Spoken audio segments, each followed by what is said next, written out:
বন্ধুরা, তোমরা জানো কি কেকেআর এর বেঞ্চে বসে থাকা এমন কিছু কিছু প্লেয়ার আছে যারা ম্যাচের মোড় ঘোরাতে পারে খুব সহজেই, আর এমন তিনজন খেলোয়াড় আছে যাদেরকে বদলাবে আমাদের কেকেআর দলের ভাগ্য। তারা কারা না, তারা হলো একজন শক্তিশালী ব্যাটসম্যান যাদের মধ্যে দিয়ে আসতে পারে আমাদের ব্যাটিং লাইন আপের একটা শক্তিশালী স্পিন অ্যাটাকটা আরো প্রতিপক্ষটাকে আরো দমাতে পারে আমাদের এই চেঞ্জটা। তাহলে বন্ধুরা, এই ভিডিওতে আমরা জানবো কেকেআর এর আসল অবস্থা এবং এই পরিস্থিতিটা পরিবর্তন করতে আমরা যে পরবর্তী ম্যাচ থেকে যে চেঞ্জগুলো করতে পারি আমাদের দলের অবস্থাটাকে আরো উন্নতি করার জন্য সেটা সম্পর্কে জানবো। তাহলে বন্ধুরা, তার আগে 2025 আইপিএলে তোমরা কোন দলকে সাপোর্ট করছো আমাকে একটু কমেন্ট করে জানাবে তো। 2025 আইপিএলে কেকেআর জন্য একবার জেতে আর একবার হারে। হ্যাঁ বন্ধুরা, তারা 7টা ম্যাচের 3টেতে জয় এবং 4টিতে হার পেয়েছে। অর্থাৎ প্রথম ম্যাচটা হেরেছে, তারপরে ম্যাচটা জিতেছে এবং তার পরবর্তী ম্যাচটা আবার হেরেছে। এটা একইভাবে চলে আসছে আগের ম্যাচ পর। মানে এখন প্রত্যেকটা ম্যাচে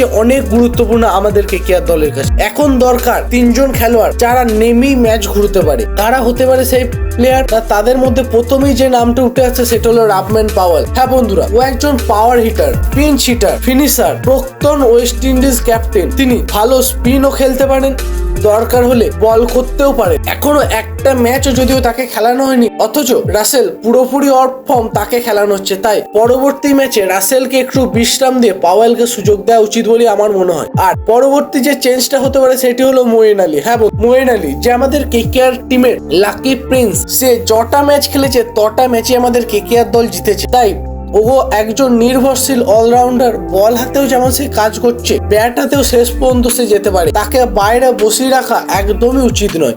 তাই তাকে পরবর্তী ম্যাচ থেকে সুযোগ দেওয়া হওয়া উচিত। 3 নম্বর হলো রাহমাতুল্লাহ গুরবাজ। হ্যাঁ বন্ধুরা, Afghani opener plus wicket keeper, যে টি20 ওয়ার্ল্ড কাপে দারুণ ফর্মে ছিল, মানে প্রচুর রান করেছে, হাইস্ট রান স্কোরারও বটেছে। তাই কুইন্টন ডিকক যে আমাদের ওপেনিং ফর্মেটে একদম পুরোপুরি বারবার ব্যর্থ হয়েছে, তাকে আমরা বাদ দিতে চলেছি পরবর্তী ম্যাচে। এবং পরবর্তী ম্যাচে তাকে আনা হতে পারে রাহমাতুল্লাহ গুরবাজ তার জায়গায়, যে এসে একটা দারুণ শুরুয়াত দেবে আমাদের কেকেআর দলকে, যেখানে আমাদের কেকেআর দল একটা ফাইটিং টোটাল সহজেই গেইন করতে পারবে। যেখানে আগের ম্যাচগুলোতে ওপেনিং জুটি যেমন ঝিমুট ছিল, কিছু করতে পারছিল না, পরবর্তী ম্যাচে রাহমাতুল্লাহ গুরবাজকে চান্স দেওয়া হলে ওপেনিং জুটিতে একটা আলাদা জোশ ফিরে আসবে, ম্যাচের রং ঘুরিয়ে দেবে এই ওপেনিং জুটি। তাহলে বন্ধুরা, তোমাদের কি মনে হয় পরবর্তী ম্যাচ থেকে কি এই 3টে পরিবর্তন, রাফম্যান পাওয়েল, মোয়েন আলী আর রাহমাতুল্লাহ গুরবাজ কি কেকেআর এর একাদশে আসা উচিত? না, যে প্লেয়ার গুলো খেলছে হারাচ্ছে, যেমন কুইন্টন ডিকক, আন্দ্রে রাসেল, এরা খেলতে পারছে না কিন্তু খেলানো হচ্ছে, এরা ম্যাচ হারাচ্ছে, এদেরকে কি খেলানো উচিত? না, তাদের পরিবর্তে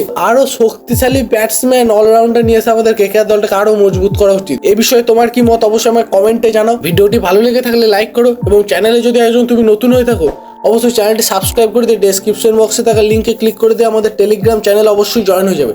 আর বন্ধুরা, তোমরা যদি একজন কেকেআর এর ডাই হার্ট ফ্যান হয়ে থাকো তাহলে ভিডিওটি লাইক করে দিয়ে কমেন্টে লিখে দেবে আমি কেকেআর, আমি তোমায় ভালোবাসি। আর তোমার মতো একজন কেকেআর এর ভালোবাসে যাকে, সেরকম একটা ফ্যানকে তোমার আমাদের চ্যানেলের এই লিঙ্কটা অবশ্যই শেয়ার করে দেবে, যাতে কেকেআর রিলেটেড এবং ক্রিকেট রিলেটেড সমস্ত আপডেট তোমার মতো সেও সবার আগে পেয়ে থাকে। তাহলে আজকে বন্ধু থাক বন্ধুরা, জয় কেকেআর।